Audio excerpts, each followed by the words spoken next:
Hello viewers, Indian regional రెసిపీస్కి మీ అందరికీ స్వాగతం. ఈరోజు వీడియోలో మనం చూడబోయేది అఫ్ఘానీ మలాయ్ సోయా చాప్. దానికి కావాల్సిన ఇంగ్రీడియంట్స్ లిస్ట్ మొత్తం నేను యాజ్ యూజువల్ స్క్రీన్ పైన మీకోసం పెట్టాను. దాన్ని చూసి మీరు ఐటమ్స్ రెడీ చేసుకోవచ్చు.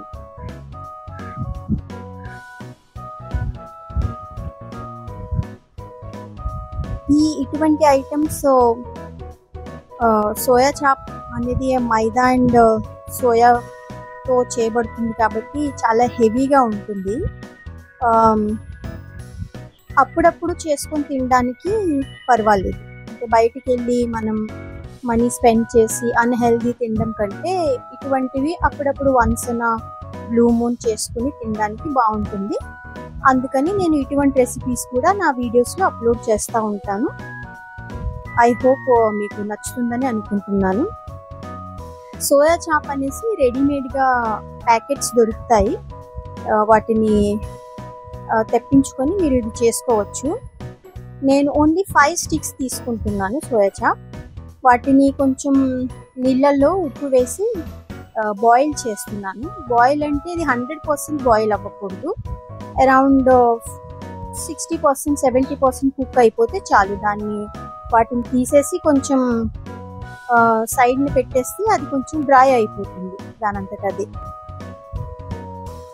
నేను వీడియోలో చూపిస్తున్నట్టుగా వాటిని కట్ చేసుకుని ఆ స్టిక్ నుంచి సెపరేట్ చేసుకొని ముక్కలుగా కట్ చేసుకొని పెట్టుకోవాలి.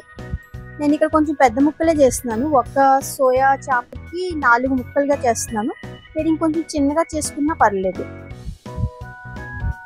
ఇది రెసిపీని బట్టి చిన్నది పెద్దది అని మీరు చేసుకోవచ్చు. కూరలాగా గ్రేవీలాగా వండుకుంటున్నారు అనుకుంటే కొంచెం ఈ సైజులో ఇంతకంటే పెద్దది కూడా చేసుకోవచ్చు. బట్ ఇప్పుడు నేను చేసేదానికి ఈ సైజ్ ఆల్రెడీ పెద్దది, ఇంతకంటే పెద్ద సైజ్ కట్ చేయొద్దు.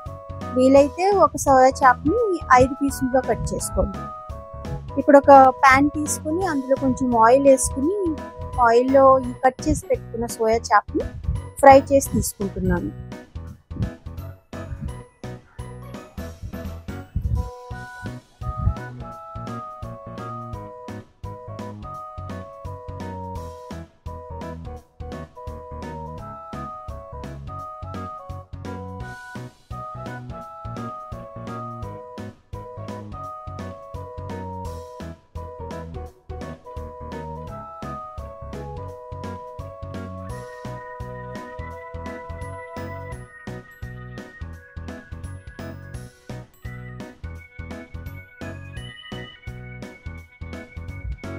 ఒకసారి అన్ని ముక్కలు వేసేయకుండా కొంచెం కడాయిలో స్పేషియస్గా ఉండేటట్టుగా ముక్కలు వేసి అన్ని వైపుల నుంచి ఫ్రై తీసుకొని సైడ్ పెట్టుకోండి. నేను క్యాష్యూస్ తీసుకున్నాను కదా, మన కాజు, దాన్ని కొంచెం సోక్ చేసుకొని పెట్టుకోవాలి. సోక్ చేసి పెట్టుకుంటే అది పేస్ట్ చేసుకునేటప్పుడు మెత్తగా పేస్ట్ అవుతుంది. ఆ సోక్ చేసి పెట్టుకున్న క్యాష్యూస్ని ఒక మిక్సర్ జార్లో తీసుకొని దాంతోపాటు కొంచెం పెరుగు వేసుకుని మంచిగా దాన్ని పేస్ట్లా చేసుకుంటున్నాను. పెరుగు ముందే మొత్తం వేయొద్దు, బికాజ్ పెరుగుని బాగా మిక్సీ పట్టడం అనేది మంచిది కాదు. నేను ముందు ఒక 2 స్పూన్లు అట్లా వేసుకుని మంచిగా పేస్ట్ అయిన తర్వాత మళ్ళీ మిగతా కర్డ్ కూడా వేసి జస్ట్ ఒక్కసారి అట్లా తిప్పాను అంతే. అది కొంచెం స్మూత్ అయిపోతే పేస్ట్ దట్స్ ఇనఫ్. తర్వాత నేను ఫ్రై చేసి తీసుకున్నాను కదా, అదే ఫ్రై ప్యాన్లో కొంచెం బటర్ వేసి క్యాప్సికమ్ ముక్కల్ని ఉల్లిపాయ ముక్కల్ని వేసుకుని సాటే చేసుకుంటున్నాను హై హీట్లోనే. ఆనియన్స్ క్యాప్సికమ్ నేను కొంచెం పొడవుగా కట్ చేస్తాను. మీరు చూడొచ్చు, మీరు ఎలా అయినా కట్ చేసుకోవచ్చు. బట్ ఇట్లా కట్ చేసుకుంటే కొంచెం డిష్ చూడడానికి కూడా అందంగా కనిపిస్తుంది. హై ఫ్లేమ్లోనే అట్లా సాటే చేసుకొని జస్ట్ తీసుకొని పక్కన పెట్టుకుంటాను నేను. ఇలా చేస్తే అది బాగా కుక్ కూడా అవ్వకుండా టేస్ట్ బాగుంటుంది కొంచెం బటర్ వేయడం వల్ల. దీన్ని బాగా కుక్ చేయకూడదు, అందుకని ముందే చేసుకుని అట్లా పక్కన పెట్టుకుంటుంది. అదే కడాయిలో తీసేసిన తర్వాత ఇంకొంచెం ఆయిల్ పోసి దాంట్లో కొంచెం జింజర్, గార్లిక్, అల్లం వెల్లుల్లితో పాటు కొంచెం గ్రీన్ చిల్లీస్ కూడా చిన్నగా కట్ చేసి వేసి దాన్ని కొంచెం బ్రౌన్ కలర్ వచ్చేంత వరకు వేపుకోవాలి, సాటే చేసుకోవాలి. మిక్స్ చేస్తూనే ఉండండి, మాడిపోకూడదు అది, లేకపోతే అల్లం వెల్లుల్లి పేస్ట్ మాడిపోతే స్మెల్ బాగోదు. దాని తర్వాత అట్లా ఇది లో గ్యాస్లో చేసుకోండి, లేకపోతే అన్ని మాడిపోతాయి. కొంచెం కాశ్మీరీ రెడ్ చిల్లీ పౌడర్ వేసాను, చాలా ఎక్కువ వేయద్దు బికాజ్ ఆల్రెడీ మీరు గ్రీన్ చిల్లీస్ కూడా వేశారు కదా. దాని తర్వాత కొంచెం ధనియాల పౌడర్ వేసాను, తర్వాత జీలకర్ర పౌడర్, కొంచెం ఉప్పు, ఇవన్నీ వేసి కొంచెం ఆయిల్లో స్మెల్ పోయేలాగా జస్ట్ అట్లా మిక్స్ చేసుకోవాలంతే. దాని వెంటనే మీరు పేస్ట్ చేసి పెట్టుకున్నారు కదా, ఆ పేస్ట్ని కూడా వేసేయండి. క్యాష్యూ అండ్ పెరుగు పేస్ట్ చేసి పెట్టుకున్నారు కదా, అది కూడా వేసేసి కలుపుతూ ఉండండి. మెల్లిమెల్లిగా కలుపుతా ఒక 5-10 నిమిషాలు అయితే అది కొంచెం కుక్ అయిపోయి ఆయిల్ రిలీజ్ చేస్తుంది. మీరు పెప్పర్ పౌడర్ కూడా ఇప్పుడే వేసుకోవచ్చు, తర్వాత వేసుకున్నా పర్వాలేదు. అంటే నేను జస్ట్ వేసేదంతా మీకు చూపిస్తున్నాను, కొంచెం ఇటు అటుగా వేసుకున్నా ఏం ప్రాబ్లం లేదు. తర్వాత వేసుకున్నా పర్లేదు, ఇప్పుడు వేసుకున్నా పర్లేదు.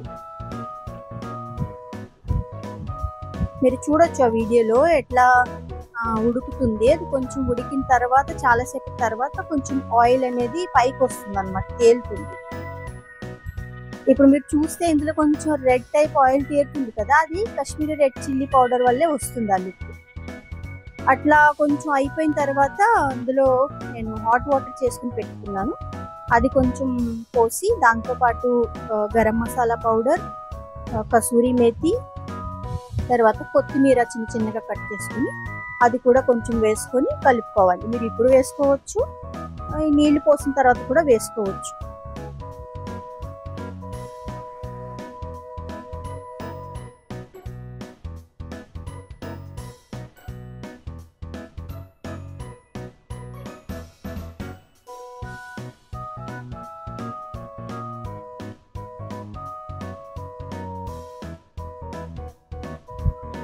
అలా వీడియోలో చూపించినట్టుగా ఒక్కొక్కటిగా వేసుకొని కలుపుతా దాంట్లోని ఆ సోయా చాప్ ముక్కలు కూడా ఫ్రై చేసి పెట్టుకున్న ముక్కలు కూడా వేసి కొంచెం మిక్స్ చేస్తూ ఉండాలి. అందులో కొంచెం అది రన్నీలా ఉంది కదా ఇప్పుడు కూడా గ్రేవీ అనేది, ఆ సోయా చాప్ అనేది అబ్జర్వ్ చేసేసుకుంటుంది వెంటనే, ఎందుకంటే దాన్ని ఫ్రై చేసాం కదా, అది వెంటనే అబ్జర్వ్ చేసుకుంటుంది. దాంతోపాటు మనం సాటే చేసి పెట్టుకుని వెజిటేబుల్స్, ఆనియన్ అండ్ క్యాప్సికమ్ ఉంది కదా, అది కూడా వేసేసి కలుపుకోవాలి మంచిగా. మీరు కలుపుతూ ఉంటే ఇది అంత జ్యూసెస్ని అబ్జర్వ్ చేసుకొని కొంచెం డ్రైగా అవుతుంది. మీరు కలుపుతానే ఉండండి దాన్ని మధ్య మధ్య.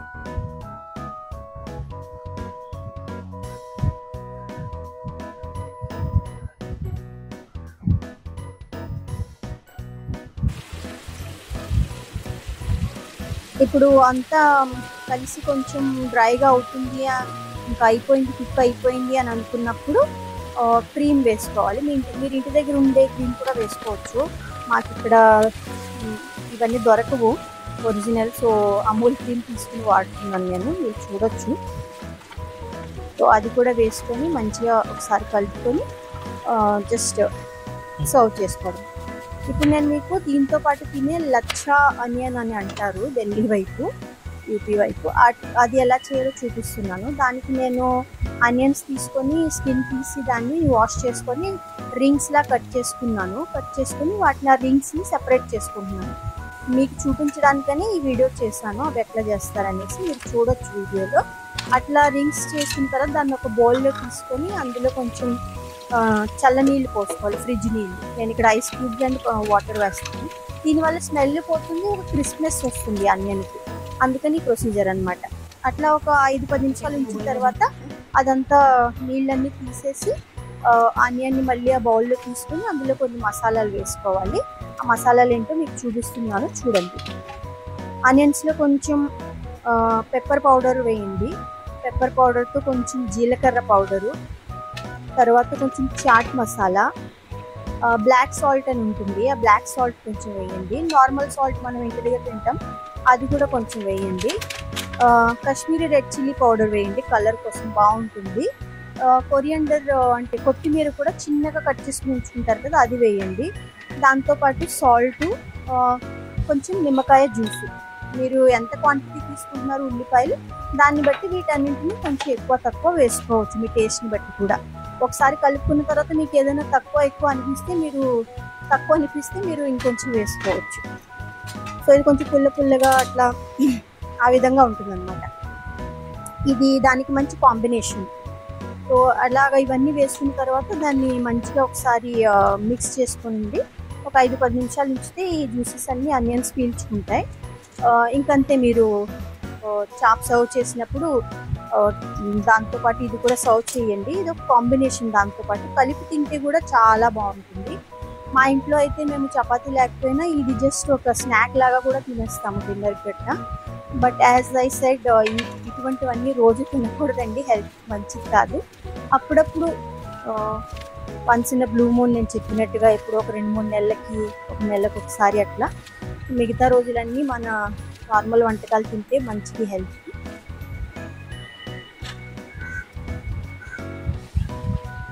ఇది ఎక్కువగా ఢిల్లీ వైపు మేము వెళ్ళినప్పుడల్లా తింటూ ఉంటాము. వాళ్ళు ఇంకా చాలా ఐటమ్స్ వేసి కొంచెం హెవీగా చేస్తారు. ఆ విధంగా నేను చేయలేదు. చాలా క్రీమ్, చాలా మెయినైజ్ వేసి చాలా ఐటమ్స్ వేసి చేస్తారు. ఆ విధంగా నేను చేయలేదు. వీలైనంత వరకు సింపుల్గానే తక్కువ ఐటమ్స్తోనే చేశాను.